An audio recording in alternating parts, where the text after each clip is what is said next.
Yeah. Yes. Good morning to all those who are here with us. Again, to welcome to another conversation on the Black Male Impact. Today we have as guest Mr. Moses A. Cross. And for those who are here for the first time, I want to say thank you for being here with us. So my name is Richard A. Cross, Dr. Richard A. Cross, and I'm the founder of the Black Male Impact. And the Black Male Impact is where we have conversations about what we can do and what we're doing as Black men to make a difference. And one of the great thing about these conversations is that we will talk about not only our success but also our challenge, because what we go through also help others to make sure they navigate their journey. For those who are here for the first time with us, please share this conversation with your connection, because I can guarantee you we will share something that will benefit you. So again, before the conversation starts, we have today as guest Mr. Moses A. Cross, and as you see, Cross, we have some family connection here today. So for those who are here, again, please share the conversation with your network. Before we get into conversation, I'll just share just a brief um, something brief about Mr. Moses. I will give him the opportunity to share more about himself. As I said earlier in the post, you may have seen that I share that he's an entrepreneur, he's an author, and he's a community organization. One of the things that I really admire, out of the success that he had accomplished, I've seen how he bring us cross our crosses together, and that is really commendable, because one of the things that we have to think about, if we're going to accomplish great things, we have to find a way to bring each other together. So, but I'll just give him the platform, the opportunity to share more about himself before we get into the conversation today. Mr. Cross, please share more with the listeners before we get into the conversation. Greetings, Dr. Cross. It's a pleasure, an absolute pleasure of mine to sit with you today.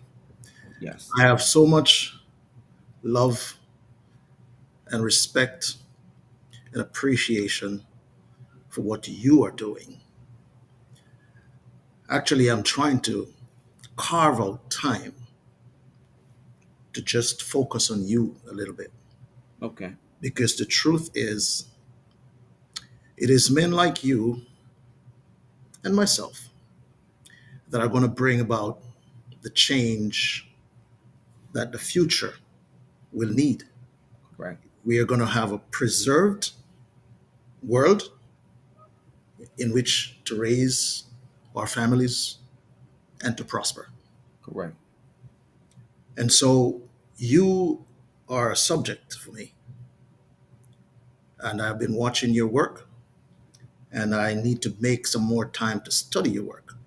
Okay. I may even write a book on you eventually. Okay. You have written what, about 40 books? Uh, Somewhere about 50. 50. Yes, sir. A lot of books. Yes, But sir. then maybe I'll write one on you because your story is pretty special. Yeah. I appreciate it. I appreciate it. So it is very deep um, to embrace this kind of a trajectory where you take on the unselfish role of wanting to affect others Correct. in this way. I believe inherently this is what drives me Yeah. ever since I was a kid.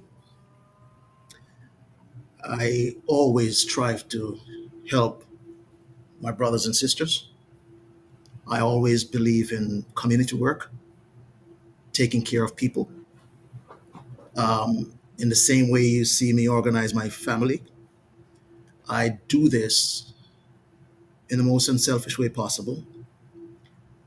And I even, what we have achieved as a family is pretty spectacular. I'm Yeah. very proud and pleased with my family for doing this. but I'm also cautiously saying to my family, I want us to be able to replicate this Correct. because there is the cross family, and then there is the wider cross family, Yeah. and then there is the community, Yeah. and then there is the nation, and then there is the world. Yeah. We don't want to leave anyone out. If we have constructed something that is healthy for our Yeah. family, we need to now teach it To to others. others. And so those are things that I am trying to, for example, we have launched what is called the Cross Culture Scholarship Fund, where Wow. we issue uh, scholarships to our children every year. Of course, those scholarships are limited. We don't have a lot of money, and it's all contributions. And so it's limited to our children. Yeah.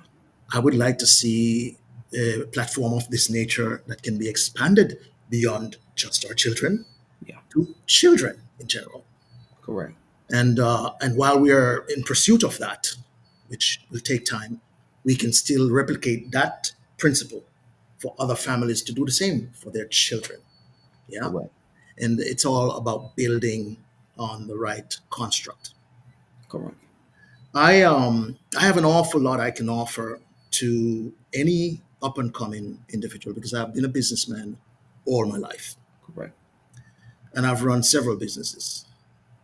I don't own all of those businesses today, but I have family members who says, "Boy, you should just build them and sell them," Correct. Yeah. because your mind is so active in creating stuff, and sometimes you get bored with your own self. And so I am on record as being an individual who's been a part owner of the first um, reggae label to go to the Grammys, first on Wow. record to go to the Grammys, And that's awesome. first black-owned beer company in the history of the United States. Wow. I've owned that, established that, and owned that. Um, the first global social media commerce network that pays, Wow. doing things like what Facebook is doing today that we started back in 2012 doing. So I've done some things, um, owned a number of different companies, including smaller activities like limousine, taxi service, school buses, messenger services, a whole bunch of stuff, a bunch of different things that I've done in my lifetime. But I've also a lot of regrets, a lot of regrets. I'll just put this out there. A lot of people see me as an intellectual because I probably behave like one. And I do have one fundamental regret that I did not take that aspect of my life seriously enough. I should have pursued higher learning to the level that is acceptable within the context of society. Correct. Because I think I now I have to instruct my younger kids to do what I did not do. Because I was Correct. too busy making money. And I made a lot of money. I run companies, publicly traded company, had uh, folks earning six figures with me. So during those early days, you're blindsided, and you see yourself as a success story. You didn't need all of that. In later years, now I look back and I think I should have done this because I came from that background and I should have pursued it, which encapsulate me with this one summary statement in life that I have now come to a point where I realize that I could help folks in understanding. If there's anything I could teach you, is to identify your niche as Yeah. early as possible and stick to it. That's one of the keys to basic success strategy in life. Identify and stick to it. And I think that is really important. And although you talk about your regrets and stuff like that, what you didn't do, but sometimes in life, we go through a path that helps us to help others. We think it's something that is not, we may not see it as something valuable at times, but there are a lot of value in some of the things that we ourselves didn't do, because now we can see, looking at our life and in reflection, we can say to others, yes, I've achieved a success, financial success. I've achieved a success in creating businesses. I've achieved a success in helping others. But this is one thing I know I didn't do that I could have done. And should And have. I want you Yes. to understand that, look, I didn't do it, but I think it is valuable that For you you to do. do it. Yes. Yes. So I strongly advocate for that, regardless of my personal experience. Oh yeah, and sometimes those learning that we do on our own, becomes really valuable because you still have to learn to navigate life, to navigate See, businesses. that's the magic right there, Dr. Cross. Yeah. The magic, the true magic. And if we're gonna dig down to greatness, we're gonna start to drill down a little bit. And you're Yes. gonna find that in that little caveat right there lies the true mystery. Because what you're gonna experience Correct. in the pursuit of knowledge, education, and if you compare that with the pursuit of greatness, they're two separate roads. Correct. Yeah. However, we have to figure out how to bring them together Yeah. to have a complete success story. Well, that The fact of the matter is that road of education is also a trap if you don't understand correct. its construct Yeah. and the fact that there is a thing called ceiling that exists in that space. There's a thing called the box that exists in that space. Correct. And so you have to understand those things. Go in, do what you got to do, get it. But understand that inside of that space is where you find most of the struggles. People even think that they're there and they're not there. People Correct. think that they're successful and they're, how can you be successful if you're not free? You'll never Yeah. be free in a box. The Correct. box is meant to contain you. Yeah. It's the box has, yeah, sides and heights. Correct. That's why it's called a box. Yeah. But as you touch on that, being that we're going to be talking about thinking beyond the limits, and yes, we go to, say college, we go to, and then we study a particular thing, and then we just operate within that. Within that. Not everyone who goes to college can have conversations outside of, the space that they have studied, and Precisely. sometimes, as you mentioned, that becomes our limit. And if it becomes our limit, we may not be tapping into a greater part of ourselves because we allow that social construct, to limit us what we do and what we think we can do. And you have seen, and many people have seen, where individuals who didn't even go to college. I'm an advocate for education, but we have seen so many people who have gone that path, have done so much and have achieved so much, because they don't allow that box to contain who they are and what they are capable of doing. And that's what this conversation is about, because sometimes we allow that social construct to limit us, because we say, maybe you are a sociology teacher or a psychology professor or someone in that space of intellect. We only limit ourselves to that which we were taught. Every aspect of those disciplines come with codes and caps Okay. because that's how they're managed, and that's why regulation and regulators. You think in terms of even your government. One of their primary function is to regulate your life. They regulate everything. That's the box. Yeah. So while you have to pursue what is inside of the box to achieve your level of comfort in the world, Yeah. for greatness to occur, we have to now teach individuals and the collective as a reasoning Yeah. come together and function outside of the box to achieve greatness. Because remember now, God doesn't have us in a box. Correct. The human being is the only living, breathing being on the earth that can do what God does, even to a limited, you know, he's whatever we think we can do, he can do that much more. Correct. Think in terms of man can now go to space, eh? Correct. And fly planes in the air, which is quite an accomplishment. Even the ships on the ocean is an accomplishment. The submarines on the all of that is great stuff. God is greater. Correct. Correct. Anything that men can do, think that God is 1 million times greater.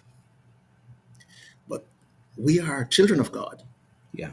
and that's why we can't afford to be put in these boxes. Correct. Whoever create boxes for us has a plan. Even at the highest level of learning, you Correct. have to want to know what is his plan. Because I'm still a child of God. Yeah. I'm one of the only creatures on the earth that can think of something and create it. Yep. No other animal form can do that, which is the God gene that I have Correct. inside of me. I'm a published author, as you know, Yes. and I have an upcoming book called The Switch that's getting ready to be released maybe in another week or two. And what it speaks to essentially is the preconceived imaginings of people Yeah. that tells them that people from a different race or a different color or different country should be treated less than they are because they have access to more, whether it's education or money or whatever it is that they have that is a little bit more that gives them more access. And then they take that, bundle that together, and then look down on those around them and treat them like they are less than. There's no such thing. Correct. So that book is geared to addressing that concern that you think you're better, but you can't be because we are children of God. Right. Whatever He puts inside of you, He put inside of me. He put inside the next person, unless you're going to accuse Him of being biased. Yeah. We're Oh talking about yeah. His genes. We're talking about His genes. He don't get to say, I'm going to give you this lesser portion of myself. Correct. The God gene. And that is inherent in human beings. And that's why we are one. That's why we're equal. Well, and I'm really glad that you bring that up because sometimes, especially the conversation today that we're having is about thinking beyond limits, and a lot of us grew up in an environment where we were taught to be less. Some consciously and some unconsciously. Because individuals around us may tell us that you can't do this or you can't do that, even when you may have displayed the potential to do more than what is happening within your environment. But if those around you are not conscious of what's possible, humanly possible, you may operate with that limited thinking, that limited belief of what you are capable of doing. And I've seen it, growing up in my community. Even at one point, I've been thinking less of what is possible for me. And a lot of people today do show up in life thinking that they can't do something even without trying. Yeah. So, so let me ask this, question. Now, I know we could just go on and Oh, I could, on. I could, I could jump all over that, what you just said there.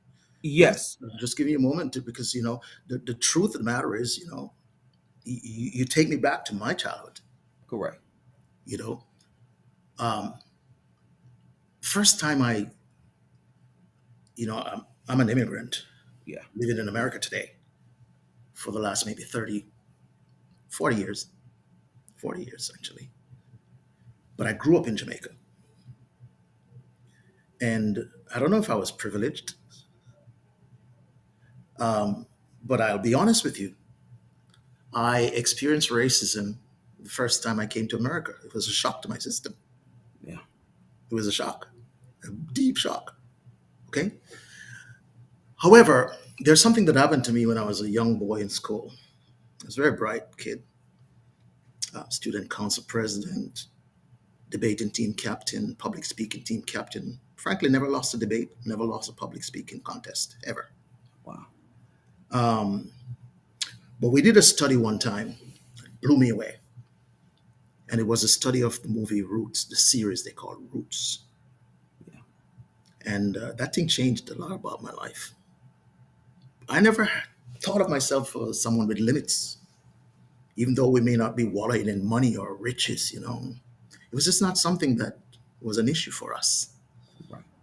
So I didn't grow up with any kind of complex. It was just living life.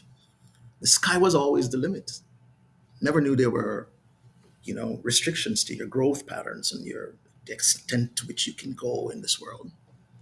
When I saw Roots, it was a wake up call. Wow. And I wondered at that young age, around 12, 13, is this what they want me to know about my life and my history? Is this what they want to teach me? And who I immediately start wanting to know, who are these people and what is their objective in my life in the pursuit of my happiness in this world? So that's my history.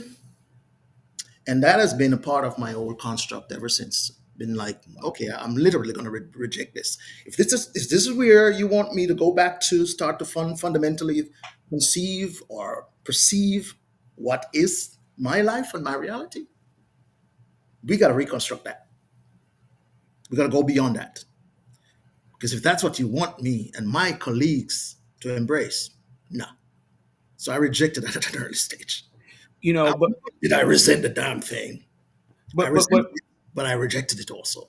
yes, but you were conscious of the fact that you were not limited. But those who are not conscious of the fact that they are not limited may take on, Yeah. that perception of Yes. self. Yes. Yes. It's very easy. And the danger of it is it's so systematic. Yeah. It's not an isolated thing. You have to literally start to examine everything. Yeah. I've looked at, for example, I've looked at the word prejudice, and the truth is, I don't have as much of a problem. Even the definition of prejudice, I think, is wrong, because you really can't avoid prejudice. Correct. And prejudice is not necessarily a negative thing. The fact that they constructed it as some form of a negative predisposition of your mind versus the other person. Prejudice also protects you. Prejudice is what keeps you safe. And it's a natural thing. It's not an unnatural thing. I mean, cats don't, even though they look like lions, don't hang out with them. Horses don't hang out with cows.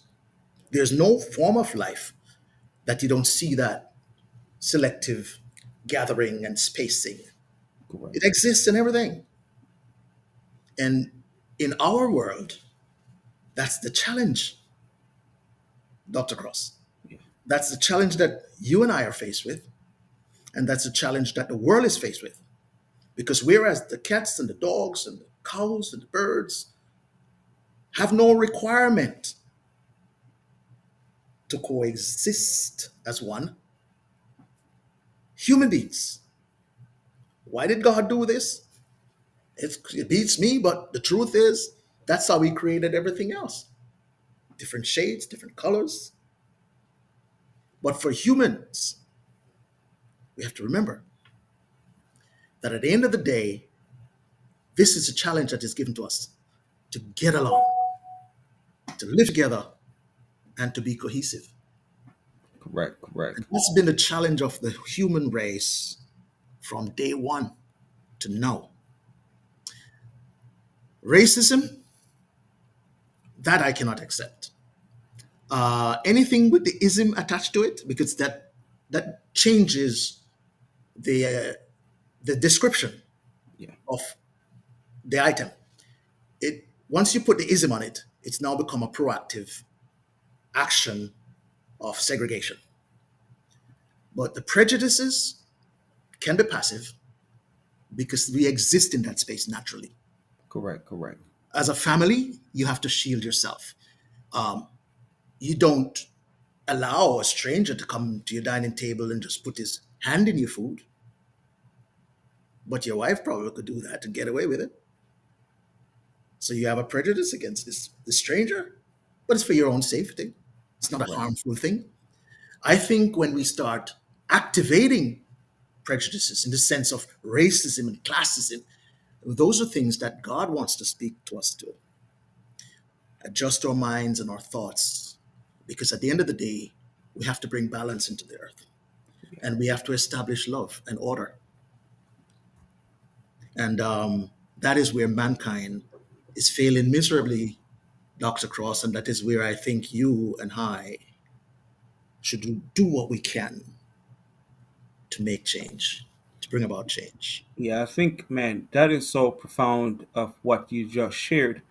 From us, living together and understanding that, that's part of creation, but also to know that, we are still here to Yeah. coexist with each other and Yes. should be able to treat each other with respect, It's love, required. and honor. It's I required. think, that is really important. That is key It's required. in existing. And I just want to acknowledge Mr. Padella.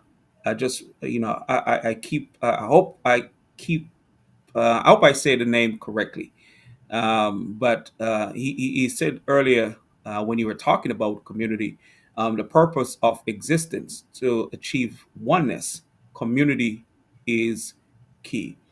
And we're here to help each other. We're here, yes, to be the best that we can be, but in Yes. the process of being the best that we can be, we must, see the value in What helping each other. what drives what is really at the root of your purpose? Correct, It's got correct. to be community. Yeah, Yeah.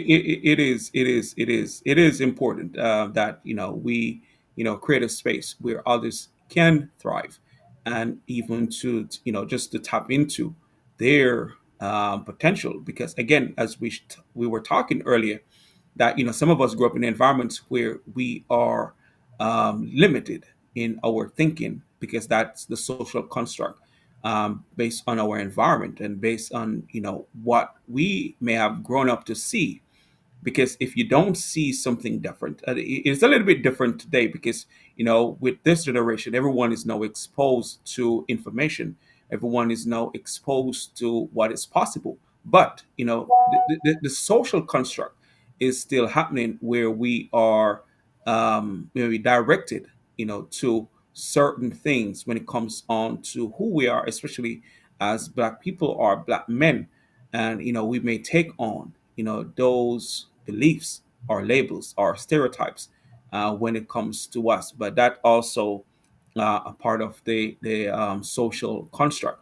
But I want to ask this question. I know we just keep going, but I want to ask this question. But what limited beliefs taught were you taught growing up that you had unlearned to become who you are today? Limited beliefs. Yeah.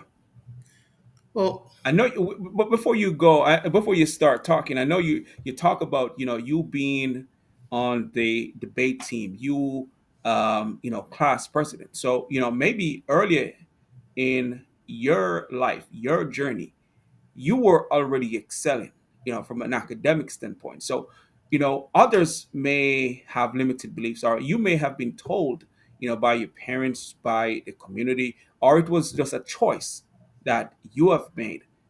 Because, there are people who may be in a family that their parents tell them, look, despite what's going on, you can be and achieve anything. But for you, were there any limiting beliefs that you were taught, but you have unlearned to achieve the things that you have achieved?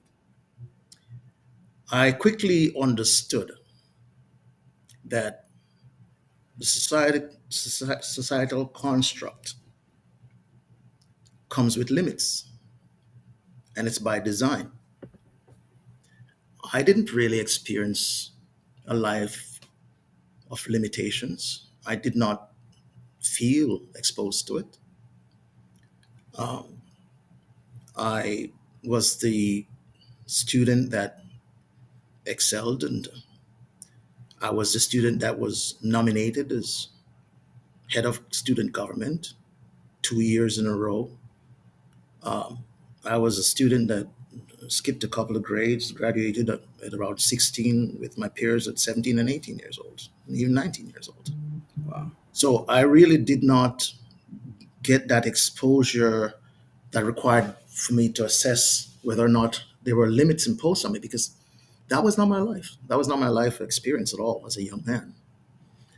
The truth, however, is as I grew up and started to embrace the wider community, Correct. yeah, I started to understand limits. As I strive to develop businesses, I started to see the barriers, the ceilings, the limits. And yeah, in later life, I will admit, I was faced with a lot of obstacles. But as a young man, as a young kid growing up, I didn't understand anything about limits. I did not get exposed in that way to limits. No, not at all. And I think it's great that you say that, because you have excelled. Graduated high school at a younger age than most, and to experience limits later in life, and that's where you become more conscious of the ceiling that was put in place for us as people. At times, it just takes another level of determination and courage, and which is with everything, to push past those barriers, those Yeah. limits that have been socially constructed, to contain us. But you have, challenged yourself, because I know, even though you had the capability, the capacity to do well, you still had to, challenge yourself. You still had to maintain the discipline and commitment so you can excel in the things that you have chosen to do. Yes. And there's no getting away from the fact that those systems of limits are embedded in our lives. They're there, and more so for people of our race and color, and more so in a country like this one. I've examined my life numerous times. I mean, I've sat with the former prime minister of Jamaica. I've been in meetings with this gentleman who shook my hand on my reports and all of that. And I look back on my life sometimes and wonder if I wouldn't have been better off staying there. Because, like I said, my first exposure to racism occurred about a month after I got to this country. And it's never stopped. That's a part of my life's journey that I wish could have been different. You know, And it's hurtful, even in this present construct of how we're trying to cope with what's going on in the political space in this country right now. It's one of my regrets, and it's too far gone. You can't just walk away. You correct, know, when you have children who are saying, "This is home, Dad," you know, and so now you have to decide if this is home, correct, correct, you know, correct. because your kids ain't going nowhere. As a matter of fact, if you look at the children today, man, they think they can educate you because they have so much access to the flow of information, and the flow of information is so aggressive and so ever changing that we, the older ones who would always be the guide, the sustenance of our directional flow for a family, we don't get that much influence anymore. If you're not careful, we don't have that much influence over our kids anymore because they are so informed. They're literally informing us about what is and what's going on, whether it's right, wrong, or indifferent. Yeah. They have that information that we are not keeping up. So Well, therefore, how can you guide me? This is the perspective of the child. How can you guide me if you're uninformed? correct, How correct, can I trust your guidance and your leadership if you're uninformed? Well, that's probably part and parcel of the game again, because Well, we have to continue to direct the flow. Otherwise, it's going to be a lost Well, battle. that is true, and again, when it comes to, it's not just information, the guidance, the experience, of the generation before, because information alone, may not give them the platform or the foundation to utilize, what they have access to. But as you share, it's important, that we take advantage of what we have access to, especially the younger generation. But the foundation is important. The experience is important. And they have to, the younger generation. Yes, we all can learn from the younger generation, and the older generation can learn from the younger generation. But there must be a balance in regards to, because your experience will be valuable to those who are coming to say, what, this is what I've done, and this is what you can do better with what you have access to today. Yeah. Well, there has to be respect, and there has to be an understanding that for parents today, the elders, the seniors, and what they are prepared to contribute to our younger generation is invaluable. Correct. The younger generation has to learn to appreciate this and understand that our entire motive construct is in protecting them and shielding them from harm, Correct. Yes. Yes. Yes. regardless of the fact that we may be uninformed and not necessarily keeping up with the trends and the all the breakthroughs and everything. We as leaders and seniors and elders have one interest, is that we preserve and protect our children.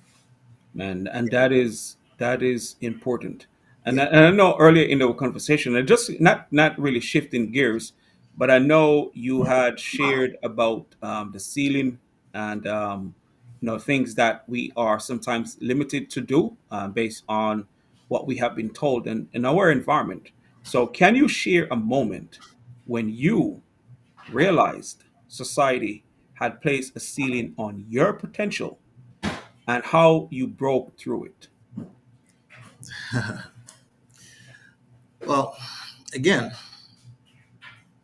this subject of the box is something that I've always not just tried to live outside of. I've always tried to educate people. Yeah. I believe fervently that if you are contained, you cannot become your greatest self, because your greatest self is what God wants you to be. Right. And so you have to reject the limits of the in the box construct. So I've Right. always moved with that awareness. You know, um, when I run into it, when I get face to face with it, I never embrace it. I find ways to get around it because I understand the reason behind it. You think in terms of right now, even the so-called successful people. And there are quite a few that you could look at and you say they're successful. But what have they achieved for our race as a people? One, and for the human race, two. Because there is the race, there's a family first, Correct. then there's a community, then there's a race, and then there's a people in general. And for leaders like you and me, we can't get locked into any one segment. Yeah. We have to evolve. We have to evolve to the point where we affect the entire globe.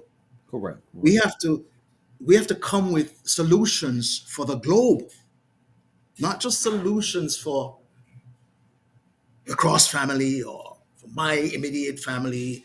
This is part and parcel of the problem that we as leaders, Dr. Cross, are still trying to break through. That's why it says prejudice, you can't get rid of it. Correct.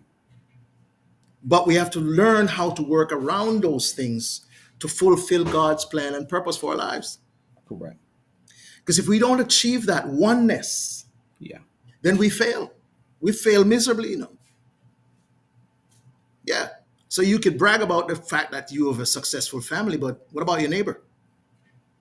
How safe and how successful do you think you are? You take even this America that we are living in, that brags about being the first world, most powerful. What do you mean by all that? Show me what you're doing with your power, with your wealth. How is it affecting the rest of the planet? Correct. And if it's not properly distributed, then your responsibility to God,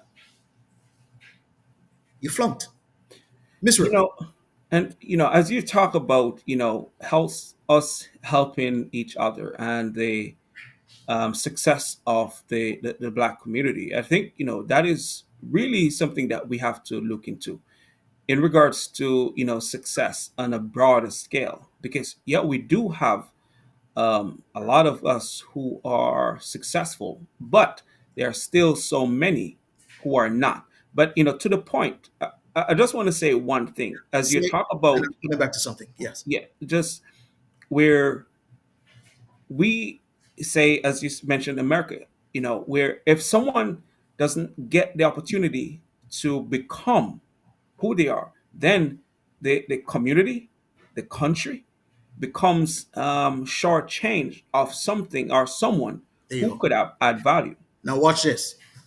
So even our successful, there's a lot of conversation about our successful blacks and why they won't come together. It goes back again to the construct of the box. There are so many wealthy people of color, but they are contained inside of that box that will not allow them. Trust me when I tell you, it will not allow them. If you really pay close attention, you'll notice things start happening, terrible things to some of these people if they try to break out. Because the box was designed by someone. You want to know who created the box and what is their purpose for it. If you can't identify an ultimate goal that is akin to the kingdom of God and the will of God for humanity, we can't accept that kind of construct. That's why I don't understand people who will murder, kill, and hurt their brother and go to church on Sunday and think it's okay. And a lot of the evil and war and atrocities that are done to brothers and sisters on the planet, people are using God to justify some of it. Now, how do you do that? Because you're misguided. Oh yeah. Yeah. And until we break out of that so-called box, and I don't care how rich you've gotten, if you're not free to speak and to operate in complete freedom of expression and demonstration, you're not free. You're rich, got money, but you're not free.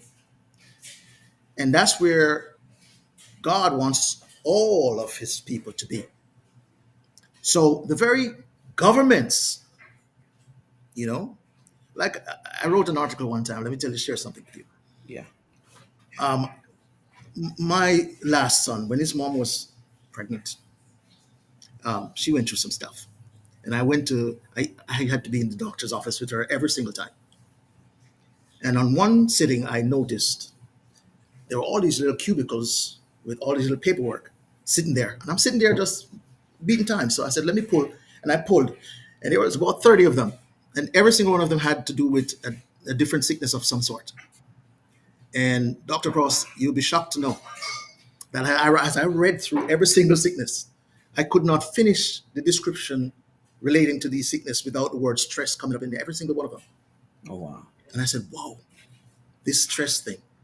So when you think in terms of government and authority and those set above you, you have to understand that when they create systems that impose stress in your life, they're not your friends, they're your enemy because stress kills.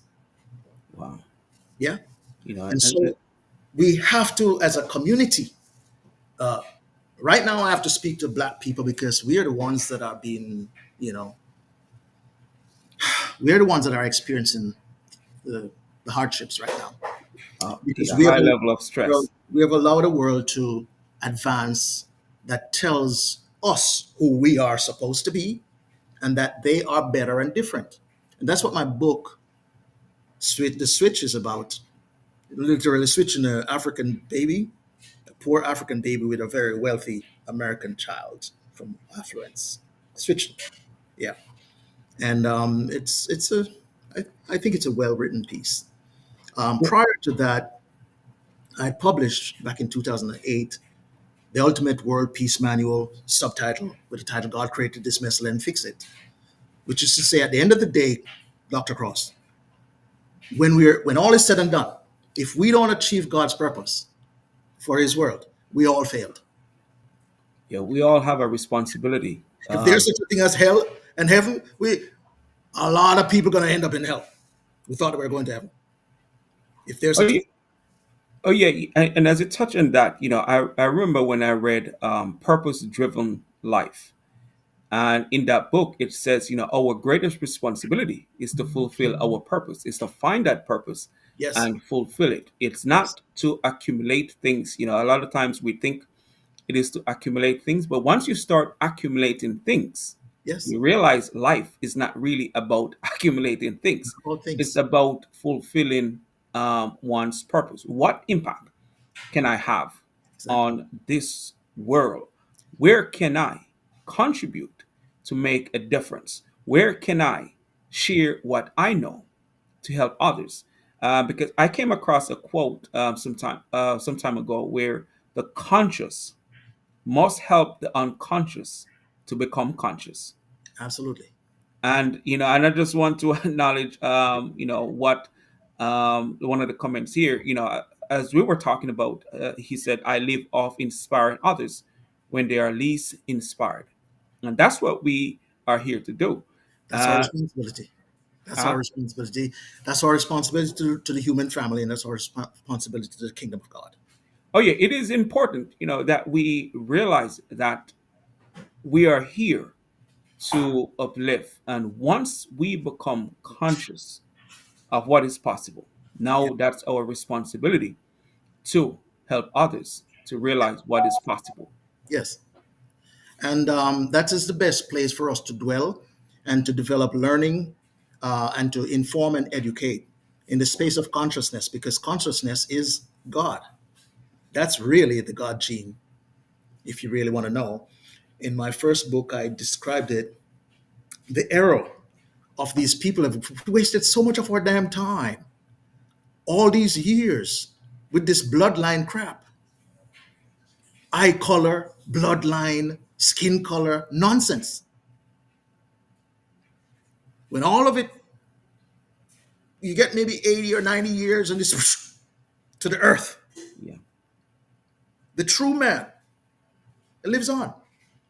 That's why it's important for people to not play around with God and the concept of God or the concept of good versus evil. Because good and evil can't coexist, eh? Everything in our life is energy. Every single thing in life is energy and driven by energy. And every form of energy has a point of origin and a point of dissemination. Every yeah, single one of it. So there's an end game for good and there's an end game for evil. And they correct. can come together and coexist. So mankind needs to wake up and understand this. That if what you're pushing, I don't care if you whitewash it under some Jesus Christ thing or God thing or whatever you call it, even Allah, I don't care what you call it. If it is not driven by divine love that allows us to take care of the commission that God has given us to protect the human family, not by reason of color, nor creed, but by reason of consciousness, which is the only form that will continue to live beyond the flesh when the flesh dies. Yeah. Has nothing to do with the amount of wealth you amass or the amount of ground space that you can conquer. People look at how many people are dying today over land space. You look at any of these little guys, you look at them as they walk down the red carpets, and you think, here today, gone tomorrow, just like any other guy. So, what is it you're pursuing, really? How far can you take it beyond your death, which is moments away? The rich die, the poor die, the powerful die, just the same death in the physical. What lives on is that inner man and that day of reckoning that comes for the inner man and what you did with your life while you were here on this earth. Yeah? And so the responsibility is given to each and every one of us to protect the kingdom of God and its value to the human family. It is, and it can only be protected and shielded by divine love. You have all these different. The Bible speaks in terms of love, the agape, the the different forms of love, the eros, you name it. They're there. But of course, the agape, which is God's love, which is what we need to be focused on, which is what we need to be teaching our people to embrace, because it's that important. Because these energies that are being dispensed in pursuing all these different things, conquering and killing your brother and sister to conquer earth, for who? For what? Even if you try to say you're doing it for your people, for every person that you can look at, you can look them in their eye today. Almost every single person that you claim you're pursuing this for your nation, they'll be dead in the next 20 years. Dead. For every single person you can look to, you could sit in a room with and call them your colleagues. Oh, so you're not selfish. You're pursuing this for your country. But every person you can look at that you're seemingly trying to impress will be dead in the next 20, 30 years. Dead. Yeah. So what is it that you're really pursuing at the end of the day that is worth you killing so much innocent lives? You're going to be called into a reckoning for this, eh?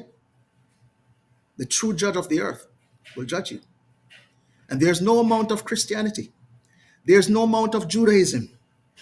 There's no amount of, what do you call it, Islam? Islamism. There's no amount of any kind of religious dogma that you can use to justify it in front of a God, unless he himself is found wanting. And he can't afford to be found wanting.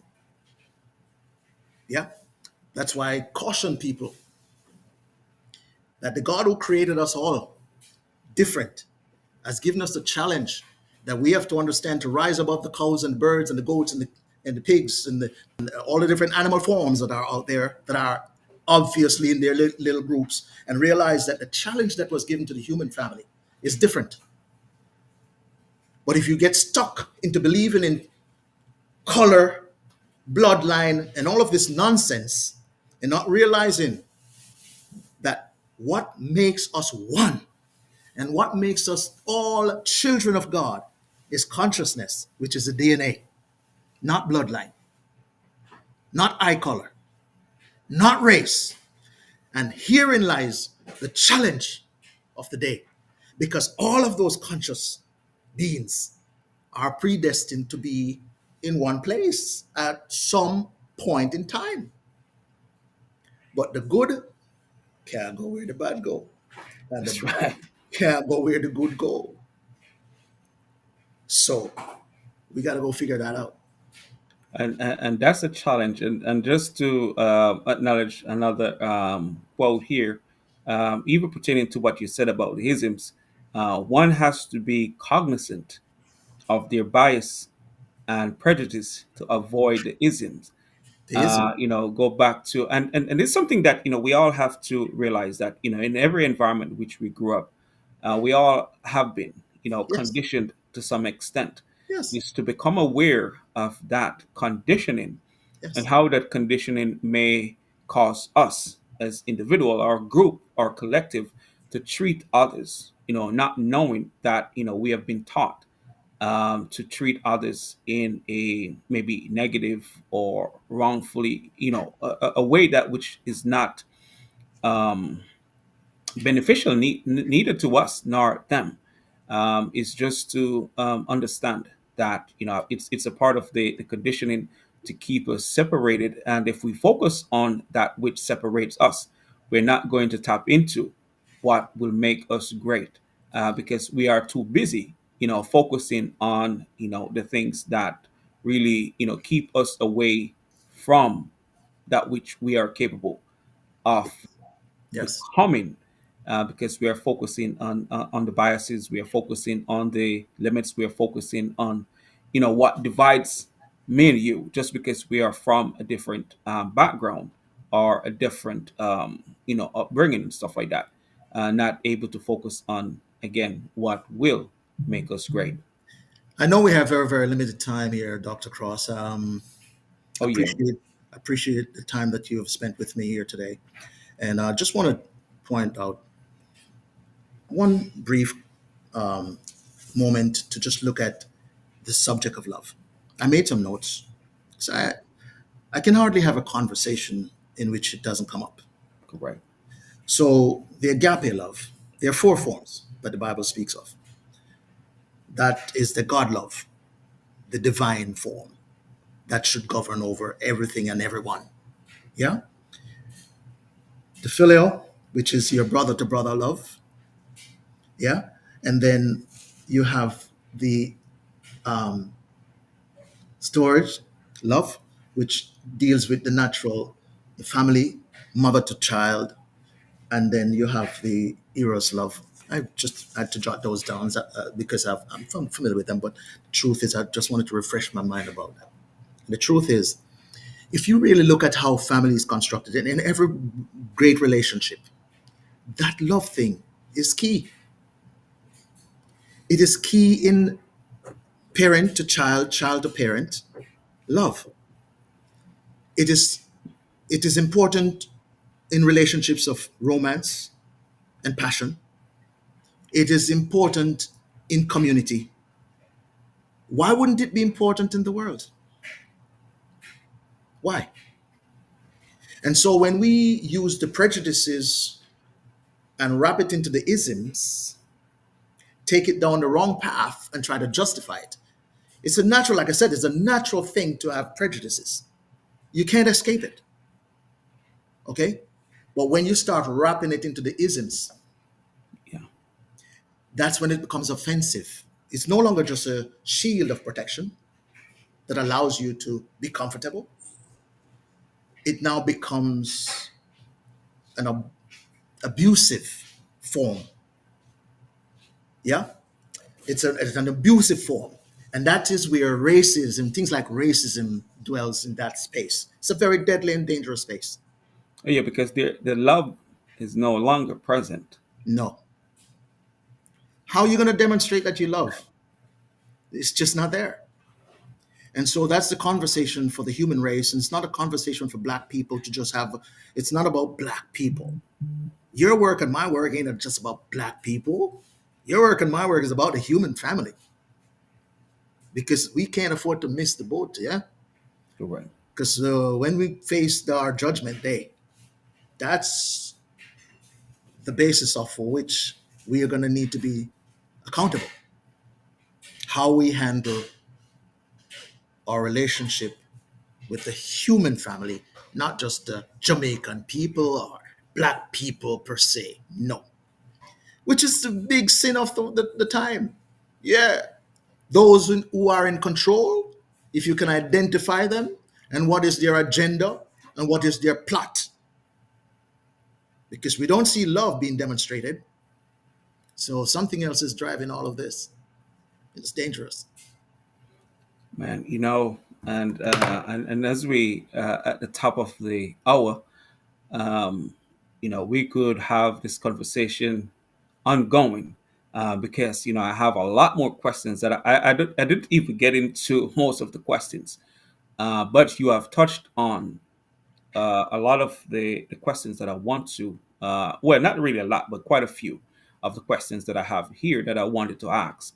But as you talk about love, and I will want to kind of end the conversation here because that is really important, as we go forward, especially if we are about making a difference, if we are about uplifting each other, if we are about, challenging the existing narrative that limits us or causes us to hate each other. Love needs to be at the center of whatever we choose to do. Even if we are focusing on helping a particular group, we still have to focus on love because that remove the biases that we may have against each other. Yeah, Because despite what I do, I can still respect what you do, yeah, without trying to offend you, yeah. because I think that is important. So, being that we're at the top of the hour, what would you like to close out with to remind all of us here today, when it comes to not only thinking beyond limits, but how should we show up and be the best that we can be, not just for ourselves, but for humanity? Well, I wish we had more time, Yeah, and I do hope that we can come back and do this again another time. most definitely, most definitely. I will continue to follow you closely, and I will stay in close communication with you because of the work that you're doing and the invaluable nature of it. And I would hope that you and I could do some things together. Okay. Um, the earth is at a state of crisis right now. I am getting ready to write another book, and the topic that I'm going to be dealing with in that book is going to be quite explosive. It has to do with entropy. Entropy, the point at which an energy system dismantles and disengages. Yeah? This is a very serious topic, and it's one that I believe the world, every world leader, and the people around the earth today need to embrace. And we need to start creating narratives around this topic because we are now sitting at what is called the nuclear decision threshold treaties. It's no time for games. There are only two ways for an energy system to be dismantled. You roll a coin, goes to the center of the floor, it goes around and around and around and drops. It's an implosion. You roll that same coin and it hits the wall and stop, it's an explosion. Well, every single thing in life is ordered by energy, and every form of energy will encounter entropy sooner or later. If entropy did not occur in the space of war, when we played with sticks and stones, I say, not play, but fought, then. Let me use the word fought. We fought. We've been fighting one another ever since, yeah?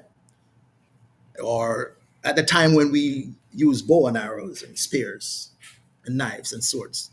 If entropy did not occur then, and it did not occur after we made that first gun that fired one shot, and if you miss the guy, he's gone, because by the time you reload, he's gone. But where are we today? Nuclear decision threshold treaties with crazy men in control of that button, ego driven maniacs that can end it all.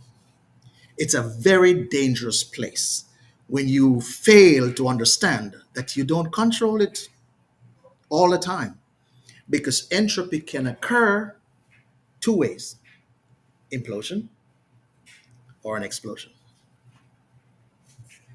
You're not going to control the explosion, you can control the implosion. So if the human family doesn't find a way And the only force that can drive it is love. So if the human family can't understand how to bring about that conversation of love and understand that it is of expediency that we do it, because time is running out and entropy will occur soon. I won't even say sooner or later, soon. And that's a reminder for all of us and for those who are listening, and to make sure we are playing a part in expanding and showing love if we're going to Yeah, help change what's happening around us. So, Mr. Moses Cross, man, it is a pleasure, having the conversation here with you today. As I pleasure said is all mine. earlier, Pleasure is all mine, yeah, my man, brother. we're going to definitely have future conversation, especially after, even before. But let's see, your new book, Yes, The Switch, comes out. yes, I know it's really interesting because, we all have been in spaces that seems somewhat unfamiliar. And when we're in the place that seems somewhat unfamiliar, it may limit what we do because, we're there. It's like we're switched in an environment that we are not supposed to be in, even though innately we kind of feel that there is more for us to do. But because of where we are and what we have been conditioned to think, we think we are limited, but yes, we are not. yes, For the listeners who are here with us, for those who have engaged with us, man, it is a pleasure having you all here with us today and listening in to the conversation. So, for that, I want to end this conversation by saying thank you and looking forward. I am looking forward, for future conversation. But as you all know, the black male impact is where positive changes are inspired. I want to thank Mr. Cross again for being here and the listeners. Until next time, and I thank you so very much. Until next time, for you and your listeners, peace and blessings. Always. Love thank alone. you. It's a pleasure. Peace. Thank you. All right, bye.